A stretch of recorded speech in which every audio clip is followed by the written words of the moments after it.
बिस्मिल्लाहिर्रहमानिर्रहीम। Principle of communication की हमारी पहली लैब है spectrum and bandwidth of periodic table. हम इस लैब में देखेंगे कि उसकी बैंड पीरियोडिक सिग्नल है, उसकी बैंडविड्थ क्या है, उसका स्पेक्ट्रम क्या है। तो सबसे पहले हम देखते हैं स्टेटमेंट ऑफ पर्पस। यहाँ पे देखें तो इसमें हमने ये करना है कि आपने जो पीरियोडिक सिग्नल होगा उसकी फोरियर सीरीज़ फाइंड करनी है। अल्टरनेटिंग पल्सेस की उनकी विड्थ टॉ होनी चाहिए और टाइम पीरियड टी होना चाहिए।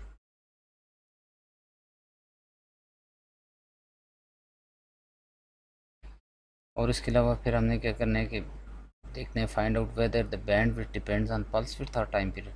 उसकी बैंड विड्थ जो है वो टॉ पे डिपेंड कर रही है या टी पे डिपेंड कर रही है। इसी तरह उसकी स्पेक्ट्रल लाइंस को देखते हैं क्या वो भी पल्स विड्थ पे डिपेंड करें या टाइम पीरियड पे। तो ये दोनों केसेस हमने देखने हैं कि टाइम पल्स विड्थ और टाइम पीरियड का इफेक्ट बैंड विड्थ पे क्या पड़ता है और स्पेक्ट्रल लाइंस पे क्या इफेक्ट उसका पड़ रहा है।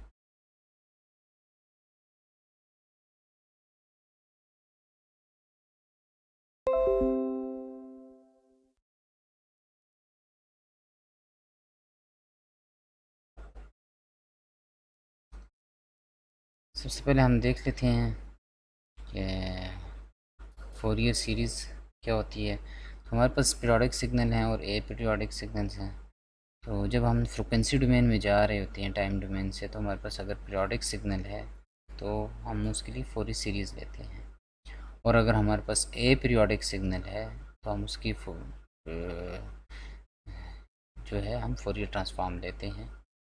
और जो पीरियोडिक है उसके लिए भी हम फोरियर ट्रांसफॉर्म उसका ले सकते हैं, लेकिन ए पीरियोडिक के लिए से हम उसको फोरियर ट्रांसफॉर्म लेते हैं। ये बेसिक डेफिनेशन है। फोरियर सीरीज़ जो है is applied to periodic signals where as the Fourier transform can be applied to periodic and non periodic signals. तो फ्रिक्वेंसी डोमेन में जाने के लिए हम फोरियर सीरीज़ यूज़ करेंगे। हमारे पास जो पीरियोडिक सिग्नल होगा, हमारी लैब भी यही है, हमने एक पल्सेस लेनी है, उनका हमने periodic series Fourier series find करनी है। तो उसके बाद उसका जो फोरियर सीरीज़ आएगा उसको प्लॉट करना है। जो हमारे पास सिंक फंक्शन आता है, जो भी हमारे पास रेक्टेंगुलर वेव है उसका हम फाइंड करेंगे। तो वो हमारे पास उसका सिंक फंक्शन आ जाएगा। तो हम देखेंगे कि उसको कैसे करते हैं। यहाँ पे अगर देखेंगे फोरियर ट्रांसफॉर्म में हमारे पास दो इक्वेशंस होती हैं। एक को हम कहते हैं एनालिसिस इक्वेशन, जो हमारे पास F of omega is equal to minus infinity plus integral है एफ ऑफ टी है E power minus J omega T, ये इसके जनरल फार्मूला है। तो एफ ऑफ टी जो है ये हमारे पास सिग्नल होगा और हम ये यूज़ कर रहे होते हैं basically converting time domain to frequency domain. Next हमारे पास आ जाती है सिंथेसिस इक्वेशन। ये हमारे पास होती है कि हम फ्रिक्वेंसी डोमेन से जब टाइम डोमेन में आते हैं, इसकी जनरल हमारे पास इक्वेशन होती है F of t 1/2 pi minus into plus infinity f of omega e power j omega t d omega. हम इसको इंटीग्रेट करते हैं with respect to frequency d omega. हमने यहाँ पे एक छोटी सी एग्जांपल ली है, उसको देख लेते हैं। हमारे पास एक सिग्नल है एफ ऑफ टी जो इक्वल है E power minus A T U of T. Find Fourier transform of an exponential signal. तो हमने इसका क्या करना है, फोरियर ट्रांसफॉर्म फाइंड करना है। तो हम कौन सी इक्वेशन यूज़ करेंगे, एनालिसिस इक्वेशन जो है हमारे पास ऊपर। तो यहाँ पे देखिए यू ऑफ टी है। यू ऑफ टी बेसिकली ये सिग्नल आपको नज़र आ रहा है। यू ऑफ टी क्या होता है, t is equal to zero से पीछे जो है लेस दैन टी ज़ीरो, तो हमारे पास ज़ीरो रहता है और टी ग्रेटर दैन वन हमारे पास वो वन हो जाता है। तो ये हमने इसको डिफाइन कर लिया है कि हमारे पास यू ऑफ टी क्या होगा, टी लेस दैन ज़ीरो के लिए वो ज़ीरो और टी ग्रेटर दैन ज़ीरो से ये वन लिखा हुआ है तो हम इसको ज़ीरो कहेंगे। तो आपके पास क्या आ जाता है, t greater than zero one रहेगा। तो जब हम इसको अपने as F F T use करेंगे तो इस चीज़ को हम अपने पास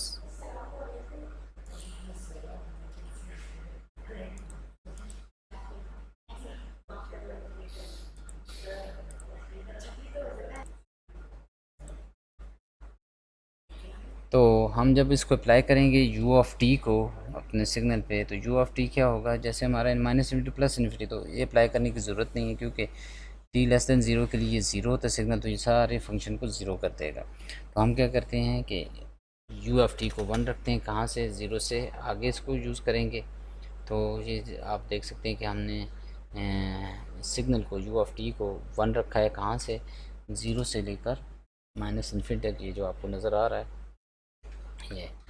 तो जब हम देखते हैं कि यू एफ टी वन होगा 0 से इन्फिनिटी तक, तो यू एफ टी वन है, हम क्या कहते हैं, जो आपको ये क्वेश्चन नज़र आ रही है जो माइनस ए प्लस जे ओमेगा टी, ये बेसिकली जब हमारे पास बेसिस सेम होती हैं तो हम पावर को ऐड कर देते हैं।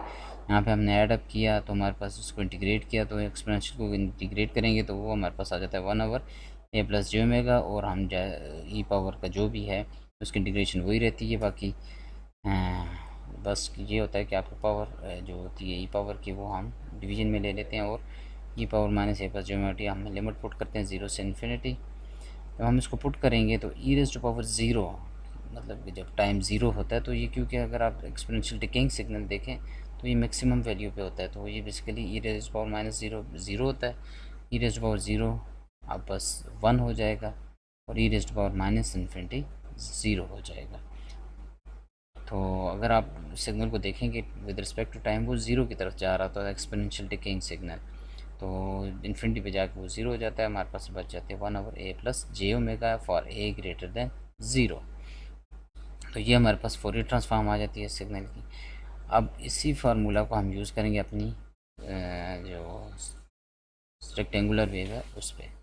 तो अब यहाँ पे आप ओमेगा को चेंज करके अपनी फ्रिक्वेंसी जो इसका रेडियो फ्रिक्वेंसीज़ हैं उसके मैग्नीट्यूड आपके पास आता जाएगा, लेकिन लेस देन ज़ीरो के लिए वो ज़ीरो रहेगा, लेकिन ग्रेटर देन ज़ीरो से वो कुछ वैल्यूज़ देगा।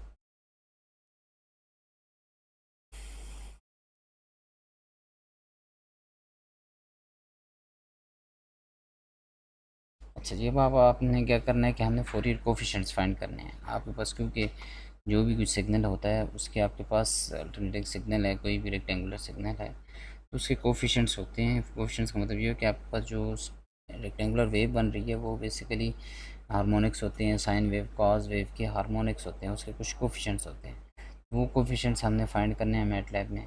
उसके अलावा हमने फोरियर कोफिशिएंट जो उसका डेरिवेशन करेंगे, हम एग्जांपल लेंगे उसका, फोरियर ट्रांसफॉर्म करेंगे तो उसका हमेशा जो आउटपुट आती है फोरियर ट्रांसफॉर्म सिंक फंक्शन की फॉर्म में आती है, तो उसको हमने मैटलैब में इम्प्लीमेंट करना है। फिर उसके बाद हमने plot the signal and spectrum for some values of the time period and pulse width हमने एग्जांपल के तौर पे लेना है। तो ये चीज़ हमेशा याद रखें कि पल्स विड्थ जो है वो टाइम पीरियड से हमेशा कम होगी। फिर हम दोनों सिग्नल्स को कंपेयर करना है जो हम मैटलैब में बनाएंगे, और आपको जो डेरिवेशन करके जो आपके पास फंक्शन आता है उससे आप जो ड्रा करेंगे तो आपने वो चीज़ें वहाँ पे करनी है। फिर उसके बाद आपने डिफरेंट वैल्यूज़ ऑफ जो टेबल में गिवन है कि आपने दो दो वैल्यूज़ 4 वैल्यूज़ लेनी है, जिसमें आपने टाइम पीरियड को कांस्टेंट रखना है, एक दो दफ़ा रख लें, फिर पल्स विड्थ को चेंज करें, फिर पल्स विड्थ को कांस्टेंट रखें और टाइम पीरियड को चेंज करें। तो जो हमने ऊपर देखा था कि हमने इसका इफेक्ट देखना है कि स्पेक्ट्रल लाइंस पे क्या पड़ता है और बैंड विड्थ पे क्या इफेक्ट पड़ रहा है। उसके बाद आपने पावर कैलकुलेट करनी है, ये आपके पास पावर आ जाएगी, स्पेक्ट्रल लाइंस कैलकुलेट करनी है, फिर नीचे कुछ क्वेश्चन आंसर्स हैं, आपने इनके आंसर्स देने हैं, और नीचे जो आपके पास कंक्लूजन है कुछ ना कुछ आपने उसकी कंक्लूजन करनी है।